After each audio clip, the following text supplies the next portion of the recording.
The air on the planet Cathara was heavy with a warm, spicy scent that clung to the skin. Captain Elias Varr stepped down from the human transport ship and onto the landing platform. Around him, tall, insect-like guards in gold armor stood in perfect rows, their glowing eyes fixed on him. Elias had been a diplomat for only 6 months, and this was his first mission to the frontier. His orders were simple: attend a welcome event, show respect, exchange gifts, and open the door for future trade talks. Easy enough. Or so he thought. The Queen of Cathara was waiting for him at the far end of the platform. She was taller than any human woman Elias had ever seen, her sleek carapace glinting in the light of the twin suns. A long crest ran from her forehead to the back of her skull, painted in deep crimson patterns. Her forearms were folded elegantly across her chest. "You honor us with your presence, Captain Elias Varr," she said, her voice a low, resonant hum. Elias gave a polite smile and bowed slightly, just as the cultural guidebook suggested. "The honor is mine, Your Majesty." A group of attendants approached, carrying a large silver bowl filled with shimmering blue liquid. Elias assumed it was part of the welcome drink he'd read about. The Queen stepped closer and extended her upper right hand toward him. "Our custom is simple," she said. "We share the waters of binding, to mark the start of trust between our peoples." Elias nodded. "Of course." The attendants poured some of the glowing liquid into 2 cups, shaped like small shells. The Queen took one and sipped. She handed the other to Elias, who raised it in a friendly toast and drank without hesitation. It was cool, sweet, and slightly metallic. When he set the cup down, the Queen placed her other upper hand gently on the top of his head. The touch was light, almost ceremonial. He remembered the guidebook saying some cultures used physical gestures to seal agreements. He let her continue, smiling for the crowd. Then the Queen spoke loudly, her voice echoing across the platform. "By the waters and the crest, let this union stand. Let our peoples walk the stars together as one." The crowd erupted into cheers. Elias blinked. Union? Before he could ask, the Queen's lower hands took his and held them firmly. "Welcome, Lifebound," she said warmly. A wave of confusion swept over him. Lifebound? That wasn't in the briefing packet. He tried to smile, but his voice came out uneven. Thank you, Your Majesty. I'm honored." The Queen's expression softened. "You are brave to agree so quickly. We will discuss the duties of your role in the palace." 2 attendants stepped forward and began placing a shimmering gold sash over Elias's shoulders. People were chanting, in a language he didn't understand, but he caught the word consort more than once. He leaned toward his human aide, a young man named Kieran, who stood just behind him. "Kieran, what's going on?" Kieran's face was pale. Sir, I think you just married her." Elias's stomach dropped. "What?" "In Catharan culture," Kieran whispered quickly, "the waters of binding aren't just a welcome drink. It's a bonding ritual. And the hand on the crest thing? That's like a wedding vow." Elias froze in place, his smile becoming painfully stiff. "You mean I just became the Queen's official life partner?" Kieran finished. "In front of her entire court, and on live planetary broadcast." Elias resisted the urge to groan out loud. He could already imagine the message waiting for him back on the human diplomatic channel. "What in the void were you thinking, Captain?" The Queen, still holding his hand, began walking toward the palace. Her long strides forced Elias to keep pace. The Catharan guards and courtiers followed behind, their movements perfectly synchronized. Inside the palace was a masterpiece of alien architecture. Towering pillars curved like the ribs of a great beast. The walls shimmered with thin layers of crystal that caught the light, painting the hall with shifting colors. Every surface hummed faintly, as though alive. The queen led Elias into a large chamber with a raised dais. She turned to face him, her eyes studying him with an unreadable expression. "You will stay in the consort's wing," she said. "Your attendants will help you adjust to our customs." Elias opened his mouth, searching for a polite way to explain the massive misunderstanding. But before he could speak, a royal herald stepped forward and unfurled a long scroll. "In accordance with the rights of union," the herald announced, "the life-bound shall share in the Queen's council, stand by her in ceremonial trials, and represent the Catharan throne in matters of interstellar diplomacy." The courtiers applauded again. Elias forced himself to bow slightly. "Your Majesty, I think there's been—" The Queen raised a hand, silencing him. "I know this is sudden, Captain Var, but I have my reasons for accepting you so publicly, and I believe you will understand them soon." Her voice was calm, but there was a weight behind her words. It was not the voice of someone making a mistake. Elias realized with growing unease that whatever had just happened wasn't an accident for her. She had chosen this. Moments later, he was escorted to a luxurious set of rooms in the palace's West Wing. The walls were lined with soft fabrics in shades of blue and gold. A balcony overlooked the city, where towers rose like jagged teeth under the twin suns. Kieran slipped into the room after the guards left. "Sir, I've already picked up on the local news feed. Every channel is showing the ceremony. They're calling it the dawn of a new alliance." Elias rubbed his forehead. "Great. And if we tell them it was a misunderstanding?" Kieran winced. "Then you insult the Queen in front of her entire people. That would be bad." "How? Bad?" Elias asked. "Potential war bad," Kieran said. Elias sank into a seat. This was supposed to be a routine mission. Smile for the cameras, hand over a few gifts, go home. Instead, he was now married, bonded to an alien monarch, with millions of people celebrating in the streets. He looked out at the city again. Somewhere out there, political forces were already reacting to this unexpected union. He had no idea if they would see him as a bridge between worlds, or a threat to be removed. Far away in the palace's high council chamber, the Queen sat alone with her most trusted advisor. "You took a great risk, Majesty," the advisor said. The Queen's eyes narrowed. "It was necessary. The human's presence will change the game. Our enemies will not expect it." She turned to the balcony, watching the celebrations in the streets below. "And besides," she murmured, "I find his unpredictability intriguing." In his chambers, Elias had no idea what kind of game he had just been drawn into. All he knew was that his life would never be the same again, and somewhere deep down, despite the confusion and dread, a small part of him was curious to see what would happen next. Elias woke the next morning to the sound of chimes. Not the soft, pleasant kind. These were sharp, echoing tones that made the walls vibrate. He sat up in bed, still trying to process yesterday's events. The golden sash from the ceremony hung over a chair in the corner, like a reminder that none of it had been a dream. Two Catharan attendants entered, moving with the smooth precision that seemed common to all of them. One carried a tray of food, something steaming and purple, arranged neatly in spiral shells. The other carried a folded outfit of flowing silver fabric. "Good morning, Lifebound," the first attendant said, bowing slightly. "The Queen requests your presence in the council chamber within the hour." Elias rubbed his face. "Right, of course." He glanced at the outfit. "Do I have to wear that?" "It is the formal attire of your station," the attendant said. He sighed. "Great. Just great." By the time Elias arrived at the council chamber, the large circular room was already full.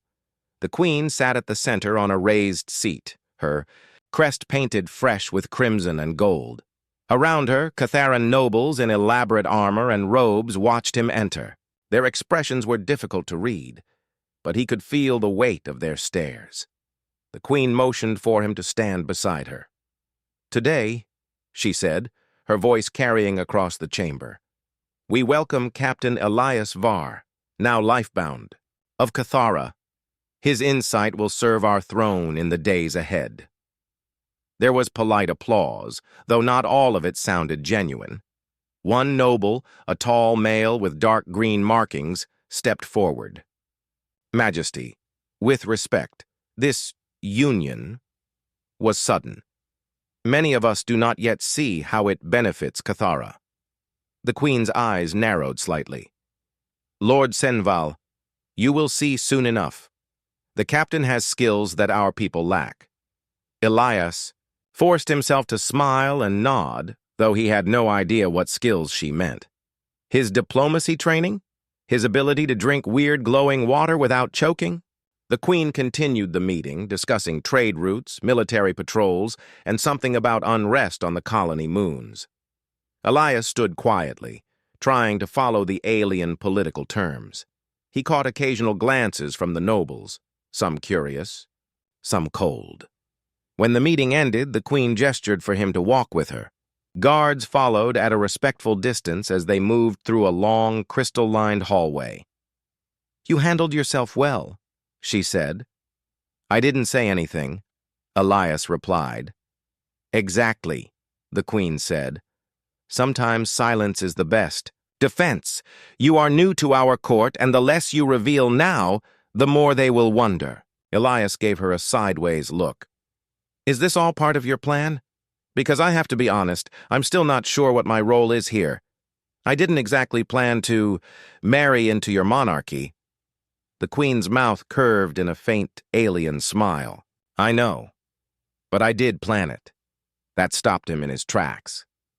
"You planned it?" She turned to face him fully. "Our enemies are strong. They move in shadows, whispering in the ears of my council. They see me as predictable, bringing you here, binding you to me in the eyes of the people. It changes everything. They do not know what you will do, and that makes them hesitate." Elias crossed his arms. "So I'm here to confuse people?" "You are here to help me win," she said simply. Later that day, Elias was taken to the consort's study, a wide room filled with both human and Catharan data terminals. His aide, Kieran, was already there, scanning news reports. "It's a media storm out there," Kieran said without looking up. "Half the channels are calling this the start of a golden age for human-Catharan relations. The other half are saying you've been captured as part of some long-term plan." "Not captured," Elias muttered.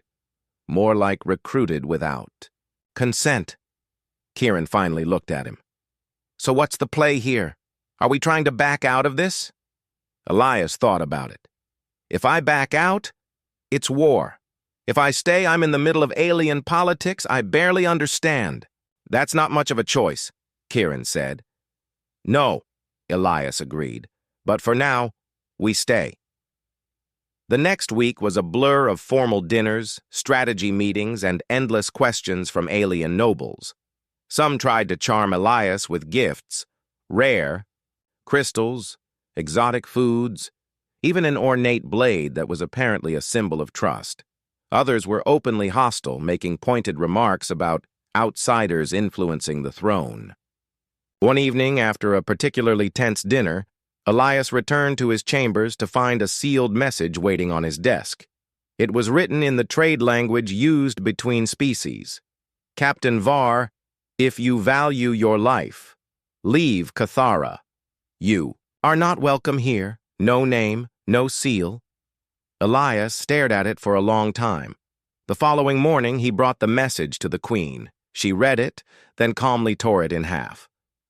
"There will be more like this," she said. "Ignore them. If they wanted you dead, you would already be dead." "That's comforting," Elias said dryly. She leaned forward, her voice low. "Fear is a tool, Captain. They want you afraid. Do not give them what they want." Elias studied her for a moment. She wasn't just being diplomatic, she believed every word. He still didn't understand all her motives, but he could see she was fighting a battle on more fronts than she admitted. A few days later, the first real crisis hit.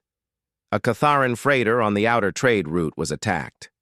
Official reports called it pirates, but palace whispers suggested a rival noble family was behind it. In the council meeting, the Queen proposed sending a mixed escort of Catharan and human ships to patrol the area. Lord Senval immediately objected. "Human ships will only draw more attacks. This is Catharan space. We do not need outsiders patrolling our borders." Elias felt the weight of the Queen's gaze on him. She was giving him the floor. He cleared his throat. "With respect, Lord Senval, pirates target weakness. If we send both human and Catharan ships together, it shows unity. It tells the attackers that if they strike one of us, they strike both." There was a murmur in the chamber. Senval's crest twitched, in annoyance, but several other nobles nodded thoughtfully. The Queen smiled faintly. "A sensible suggestion. The motion stands." That night, back in his chambers, Elias found himself standing on the balcony, looking out over the city's glowing towers. Kieran joined him, holding 2 cups of something that looked suspiciously like the waters of binding. "Don't worry," Kieran said quickly. "This is just local tea." Elias took the cup, sipping slowly. "You ever get the feeling we're in way over our heads?" "Every day," Kieran said. They stood in silence for a moment, watching the slow movement of airships between the towers. Somewhere far below, the city's people celebrated festivals and daily life, unaware of the political tensions above them. Elias thought about the Queen's words. "You are here to help me win." He didn't know yet what winning would look like, but he had the growing sense that if he played this wrong, it wouldn't just be his life that was turned upside down. It could be the future of both their peoples. In the shadows of the palace, a different conversation was taking place. Lord Senval met with 2 cloaked figures in a hidden chamber. "The human grows bold," one of the figures hissed. "He is dangerous," Senval agreed. "The Queen trusts him too much." "Then perhaps," the second figure said, "we should remove him before he learns too much." Senval's crest lowered in thought. "No, not yet. Let him think he is safe. The fall will be greater when it comes." Elias had no idea of the trap being prepared for him. For now, he only knew that the crown, whether he wanted it or not, was already heavy on his shoulders, and in the days ahead, that weight would only grow. The palace was never quiet. Even at night, the crystal walls hummed faintly, carrying the vibrations of the city below. Elias had gotten used to the sound, but lately it seemed different, heavier somehow, as if the air itself was holding its breath. For days, the Queen's council meetings had been tense. Whispers of sabotage and unrest kept surfacing, but no one offered proof. A freighter was lost here. A trade deal collapsed there, always with unknown causes. Elias had the uneasy feeling that none of it was random. One evening he was working, in the consort's study when Kieran entered holding a data pad. "You'll want to see this," Kieran said, locking the door behind him. On the screen was a series of intercepted messages. They were short and written in coded trade language. "Shipment destroyed. Phase 2 begins. The outsider will be a useful spark." Elias frowned. "The outsider? That's me." Kieran nodded grimly. "Whoever's behind this wants to use you as part of their plan. I think they're trying to push humans and Catharans into conflict." Elias sat back. "That would explain why the Queen wanted me here. She knew I'd be a target, and she wanted to control the situation." "Control it or use it?" Kieran asked quietly. Elias didn't answer. The next day, the Queen invited Elias to walk with her in the palace gardens. The air was warm, carrying the scent of alien flowers with glassy petals. She moved gracefully along the winding paths, her forearms clasped behind her. "You seem troubled," she said without looking at him. Elias glanced at her. "I found some intercepted messages. Someone's planning something. And they're talking about me. I am aware," the Queen said calmly. "You're aware?" Elias stopped walking. "And you didn't think to tell me?" She turned to face him. "If I told you every threat, you would be paralyzed by fear. I need you to act naturally so our enemies reveal themselves." Elias exhaled slowly. "So I'm bait." "Bait that can think," the Queen said. "Bait that can fight." That night the first attempt came. Elias had just finished reviewing trade reports in his study when the lights flickered. A faint clicking sound echoed from the ceiling. "Kieran?" Elias called. No answer. He looked up and saw a thin metallic drone lowering itself on a cable, its sharp limbs glinting in the dim light. Elias dove to the side just as the drone fired a dart into the spot where he'd been sitting. The dart embedded itself in the chair, hissing with some kind of acid. He grabbed the ceremonial blade he'd been given weeks ago. The drone darted toward him, limbs slicing through the air. He swung the blade, striking one of its legs. Sparks flew. The drone let out a sharp electronic screech and lunged again. Elias ducked under it, stabbing upward. The blade pierced its body, and the drone twitched violently before collapsing to the floor. A moment later, palace guards burst into the room, weapons drawn. The Queen was right behind them. "You are unharmed?" she asked quickly. "I'm fine," Elias said, breathing hard. "But this thing wasn't here for a friendly visit." She studied the drone's remains. "Assassin model. Rare. Expensive. This was no random act." Elias wiped sweat from his brow. "Then someone in your court has deep pockets." The next morning, the Queen called a private meeting in her war room. The chamber was darker than the council hall, lit only by the faint glow of tactical maps projected in the air. Around the table sat her most trusted advisors, and Elias. "Our investigation," the Queen began, "has narrowed the list of suspects to 3 noble houses. All have the resources for such an attack, and all have reason to see this union fail." Lord Senval's name was at the top of the list. Elias wasn't surprised. "We cannot accuse them without proof," the Queen continued. "But we can. Watch them." Elias leaned forward. "I've done my share of intelligence work. Let me help." Several of the advisors exchanged doubtful looks, but the Queen nodded. "Very well. You will accompany me to the Feast of Moons tomorrow. All 3 suspects will be there. Use your human instincts. Sometimes an outsider sees what we do not." Feast of Moons was unlike anything Elias had ever seen. The great banquet hall's ceiling was open to the twin moons, their light reflecting off silver fountains. Tables were piled with dishes of every color and texture. The Queen moved through the crowd with practiced grace, greeting nobles and dignitaries. Elias followed a few steps behind, scanning faces. Lord Senval approached, his green-marked crest gleaming. "Captain Var," he said with a smile that didn't reach his eyes. "I trust you are adjusting to your new role." Elias matched his tone. "Every day is a learning experience." Senval's gaze flicked briefly to the Queen, then back to Elias. "Some roles are temporary. You may find yourself returning to your own people sooner than you think." Elias held his stare. "I'll take that under advisement." Later in the evening, Elias slipped away from the main crowd, moving toward a quieter side hall. He spotted one of the other suspects, a noble named Vale, speaking in hushed tones to a cloaked figure. "The attack failed," the figure was saying. "Phase 3 must be ready."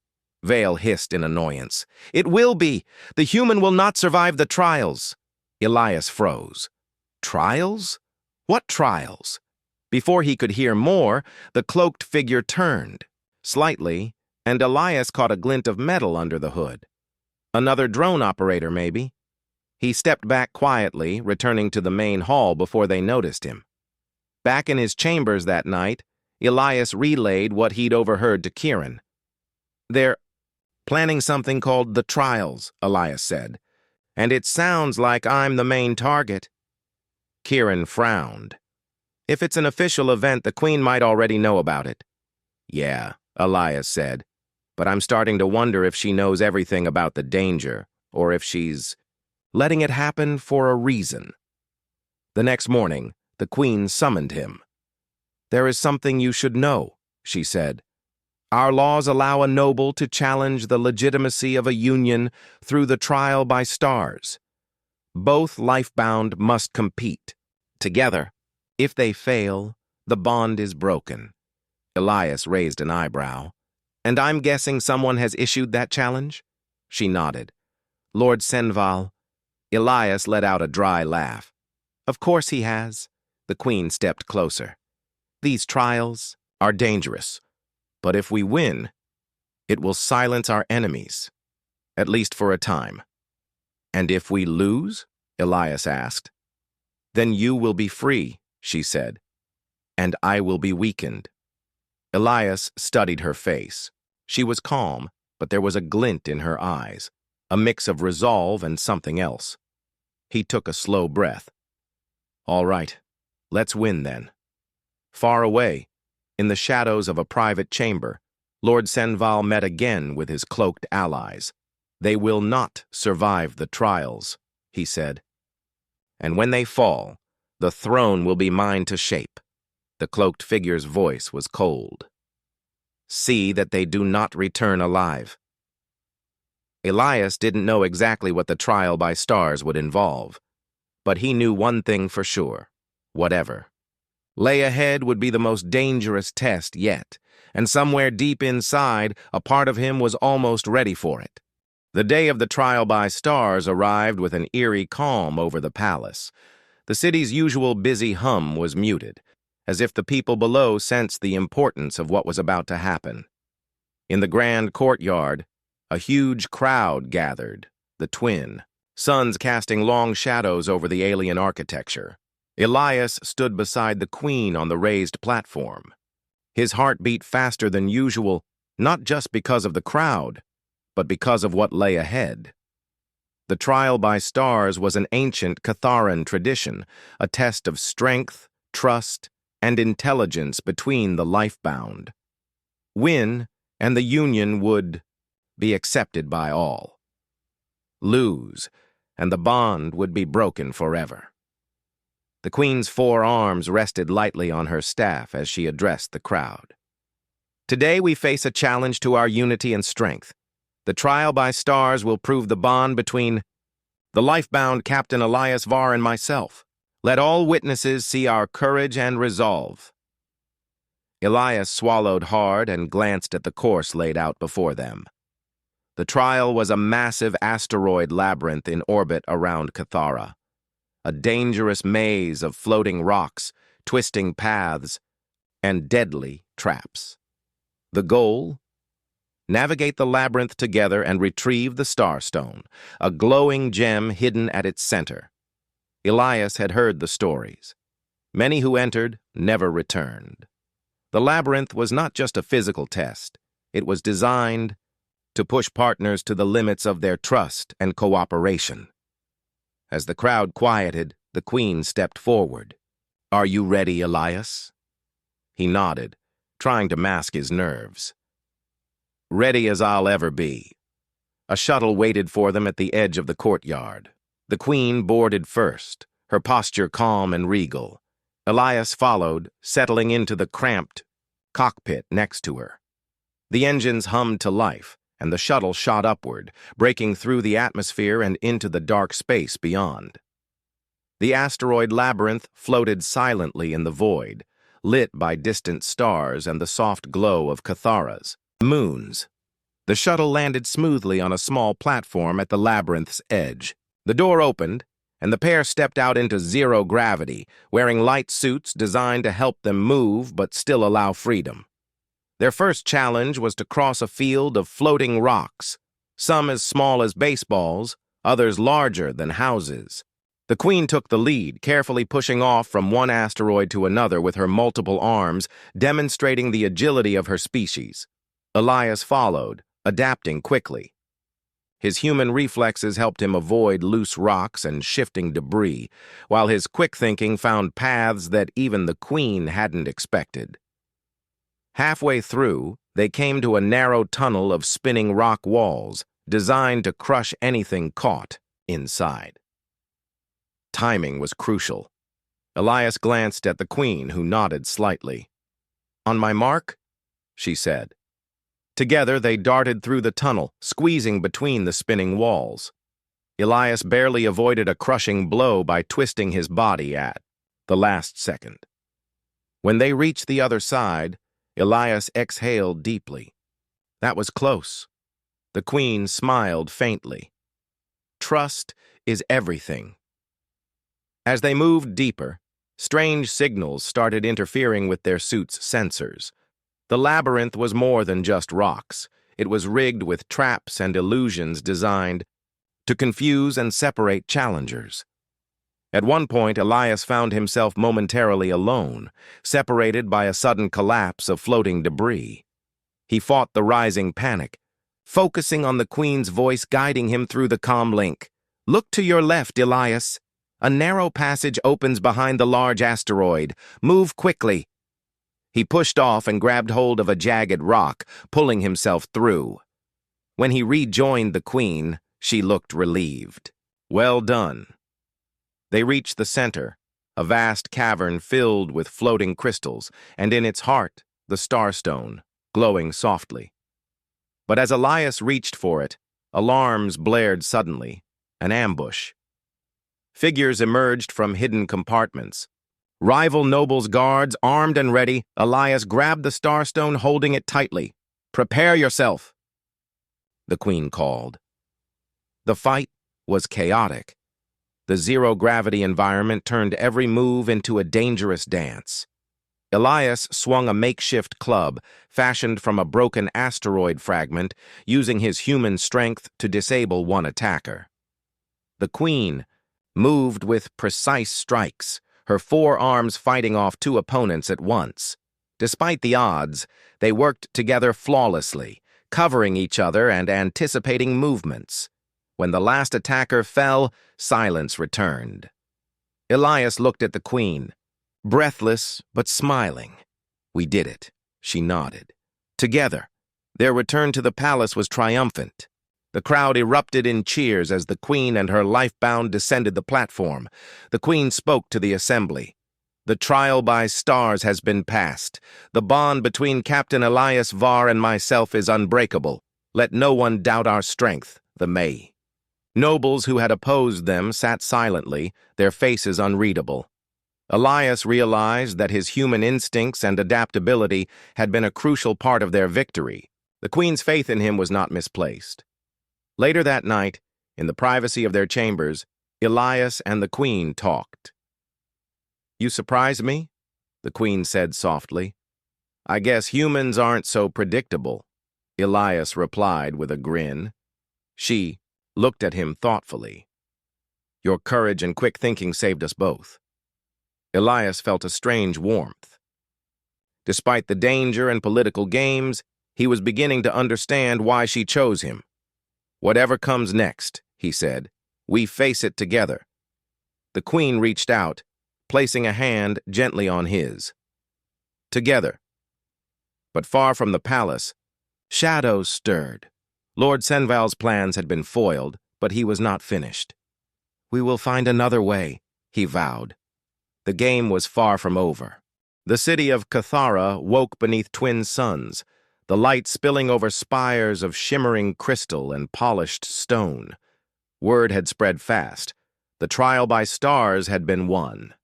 The union between Queen Liara and Captain Elias Var was no longer questioned. It was celebrated. Elias stood on the balcony of the royal palace, looking out over the crowd gathered below. Thousands of Catharans filled the plaza, their insect-like faces alight with hope and curiosity. Among them were human representatives, their presence a sign of new friendship between species. Beside Elias, Queen Liara watched silently, her many arms folded calmly. Though her expression was serene, Elias could sense the weight she carried. Ruling a kingdom on the edge of war was no simple task. "Tomorrow we begin a new chapter," she said quietly. Elias nodded. "Together." Inside the palace, preparations were underway for the first joint council meeting of humans and Catharans. The room was filled with diplomats, soldiers, scientists, and advisors from both worlds. The air buzzed with cautious optimism, but also unspoken tensions. Elias moved through the crowd, shaking hands and exchanging greetings. Despite the progress, some Catharan nobles still eyed him with suspicion, and a few human officials whispered doubts about the queen's choice of partner. But Elias refused to let fear or prejudice control the moment. This was the beginning of something greater than old rivalries and politics. He stopped before a group of young Catharan soldiers practicing drills with energy weapons. One of them, a cadet no older than Elias's youngest brother, smiled and gave him a sharp salute. "You inspire us, consort," the cadet said proudly. Elias smiled back. "I'm still learning from all of you." The council meeting began with the Queen's speech. Her voice was strong and clear, speaking of unity, hope, and shared destiny. "Together, we face threats from beyond our stars, dangers that no single species can defeat alone," she said. "Our strength lies in cooperation, in blending our talents and knowledge. Captain Elias Var is proof that from differences can come great power." Elias felt a swell of pride and responsibility. He stepped forward and addressed the assembly. "We, humans, have long admired the stars," he said, "and now we stand beside you to explore them. As partners, not strangers." The room broke into applause. After the meeting, Elias and the Queen retreated to a private chamber. "You've changed everything," Liara said softly. "So have you," Elias replied. They spoke late into the night, sharing hopes and fears. Elias told her stories of Earth, of human struggles and triumphs. Liara shared the history of Cathara, of its people's resilience and dreams. Their bond deepened beyond politics and duty. Weeks turned into months. The Queen and Elias worked tirelessly to strengthen ties between their worlds. Trade agreements flourished, cultural exchanges blossomed, and joint defense forces trained side by side. Elias learned more about Catharan science and technology while teaching them human tactics and ideas.